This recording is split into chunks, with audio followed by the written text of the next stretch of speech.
Oh. It's a bomb.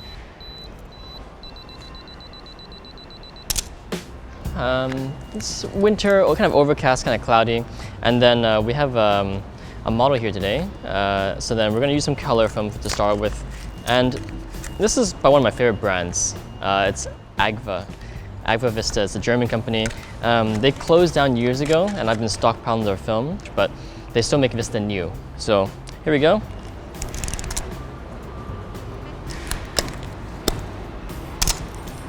Nice and easy.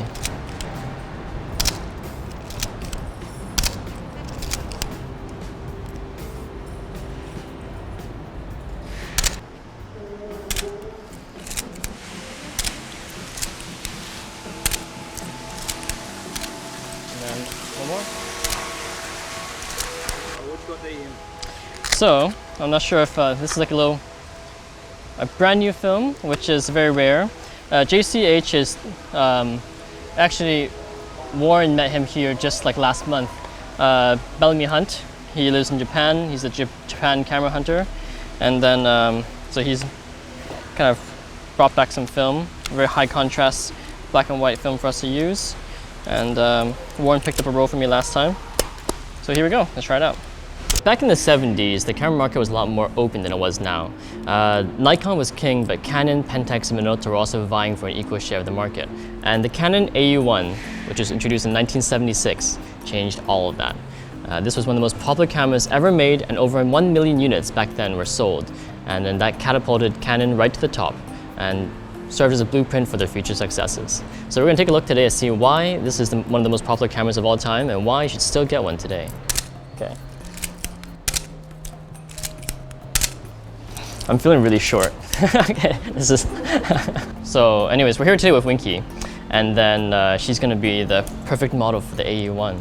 This one, so the difference between the AE-1 and the AE-1 program is that this one has program mode, which is basically full auto, whereas the AE-1 original only had shutter priority mode.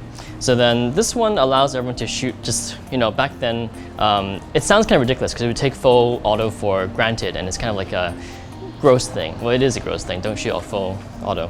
But then back then, for people who were just learning photography, this simplified it, simplified the tools, and that's one reason why it was so popular. Okay. Yeah, so then, even though it can go full auto, I'm not recommending that you buy the AE-1 to go full auto. That was meant originally for kind of like pure beginners to start off with. I mean, this is the most basic camera. Like, it has all features that you should know, and even though it has the automatic mode, the most important thing is the metering. Yeah, here's good.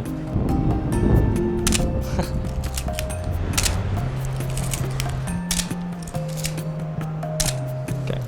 Yeah, right now I'm just trying to get the light right. Wait, okay, don't shoot that. I have all these fucking papers here. She's got very, blue feeling today. We got the blue hair, we got the blue jacket and things. So I'm trying to find as many kind of complementary tones as possible. And luckily in Hong Kong, there's lots of these kind of random ass blue buildings. Okay. Okay. Where you just are wandering around a very old part of Hong Kong. Shek Kee Mei is like one of the, well, you can't say it's one of the oldest neighborhoods, but it's a pretty historical place. Lots of refugees came down here after the war. I think this is the place of the very first public housing in Hong Kong. So we have lots of 60s, 50s era buildings. Yeah, so this is legit old school neighborhood. They just hang meat here and dry. I think this is fish. And I'm sure it might taste good in a soup or something, but this is why here? Why next to the road as well? I don't really know what kind of meats these are, but yeah. This viewfinder is one of the best viewfinders of all the Canon FD cameras. And this one, for example, uses the same one as the professional F1. The Canon F1 is kind of their pro class kind of line back in the 70s and 80s. And then this actually has a very similar viewfinder. It has a matte focusing screen with a built-in split image rangefinder patch and microprism focusing band. But if you don't like that, you can buy any one of 8 optional screens and install them yourself, although it's not quite so simple.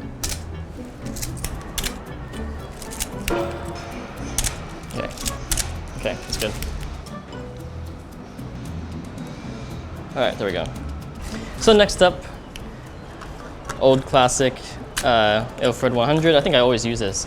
Not for any particular reason, but basically because I couldn't find any other 100 speed black and white films, and then I knew that I wanted to shoot like portraits, so then I want to have a shallow depth of field. The funny thing about the AE-1 program is that even though it's wonderfully contoured and has a tastefully classic feel, it doesn't suffer the same design indignities of the 80s like many other cameras of the time. It's actually not made of all metal.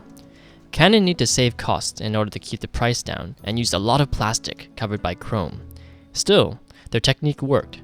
So today we have a light body that still induces heavy panting. You can feel the love in the engraving, and for example how the previous owner cared for this one. It's in flawless condition. Yeah, like that. Okay, that's good. Sorry. Okay. I'm not sure if this is like an art exhibit or like, is it like just part of nature or something? I guess if this is not an art exhibit, it doesn't mind if we touch it, right? It's kind of sharp. Can you like, kind of like duck down? And then, okay. Okay. When you get some foreground and background? In the bush. In the bush. This is dedicated to Teriyoshi. Okay. Oh, it is artwork. Dude, it is. I thought Gladys said it wasn't artwork. I said it's an artwork. Oh. I'm so sorry. Okay. Okay, that's fine. Yeah. Okay. All right, that's good. Okay. All right. When you think about why it's so popular at the time, this is one of the first cameras at this price with Ttl metering. So it's so accurate that you can shoot slides, everything, no problem at all. Okay. Yeah, right now I'm using this as basic 50 1.8. There are tons of great lenses for this thing. I haven't seen the pictures yet, but then so far everything seems all right. We used it previously, right? I think me and Warren tested this 1.8 before, and we're in the middle of nowhere again. Go back to Agfa? Going back to Agfa, yeah. Okay, there we go. Yeah, gotta change it back to 400. Oh, overshot. There we go. Nice and easy, smooth, clean. All right, this is good. 你望住出邊啊? No, a lot of actually cameras back in this era didn't have this little grip here, and this makes a huge difference. So how this thing works is kind of strange. I click halfway, and it says manual mode, and it tells me, I know I'm on 1/1000, and then it will tell me which aperture to use, so say 2.8. So then I don't actually know which one I have selected on the lens. So I could be twisting right now from 1.8 to 16, and then it just doesn't show up on my viewfinder. So that is one disadvantage of the thing. But and that's why if you look at me right now, if I'm shooting, I'm always going back and forth between like seeing what aperture I am and everything, and that can all be fixed. I can always just put it on program mode and do that. Okay.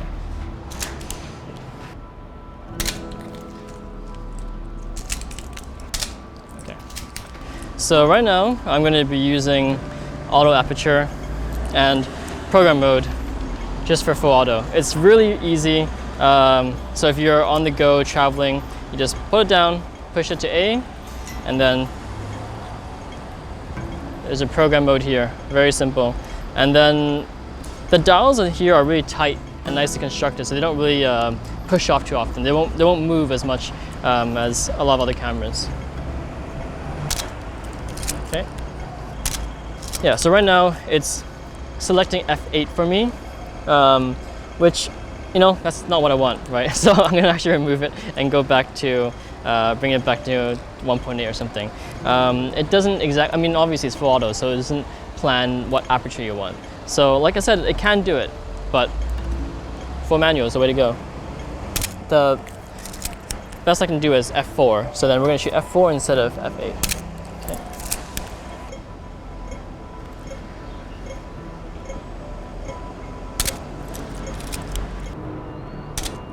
Okay.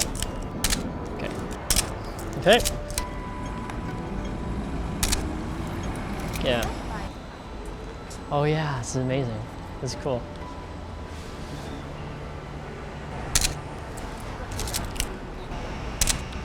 So this is this area is some place that most tourists will probably never go. It's not really, actually most people in Hong Kong don't really go here.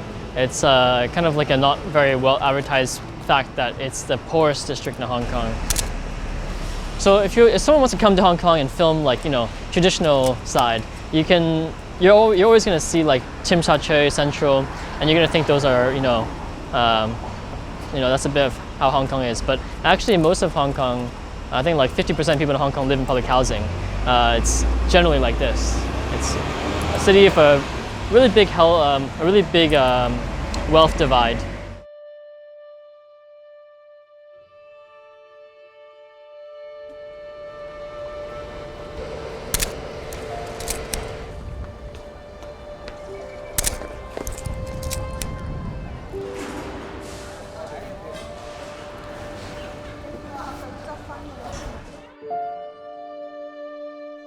But then after using the AE-1 today for the whole shoot, I have to say that's one of the most enjoyable experiences I've had with these cameras. Not just in AnalogRev, but also in general, because sometimes we forget that like simplicity is the best, you know, like you don't want to have it so complicated. You just want something to help you shoot the damn picture.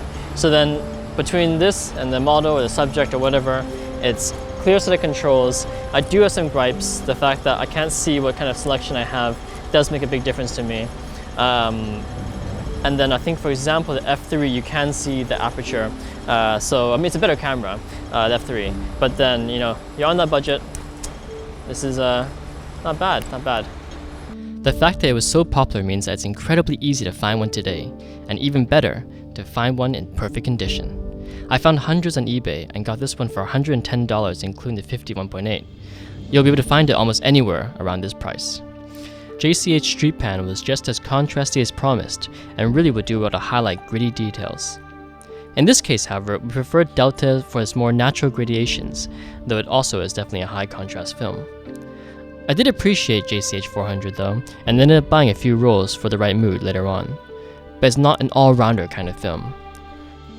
When we were thinking about the next camera to do for AnalogRev, we wanted something classic.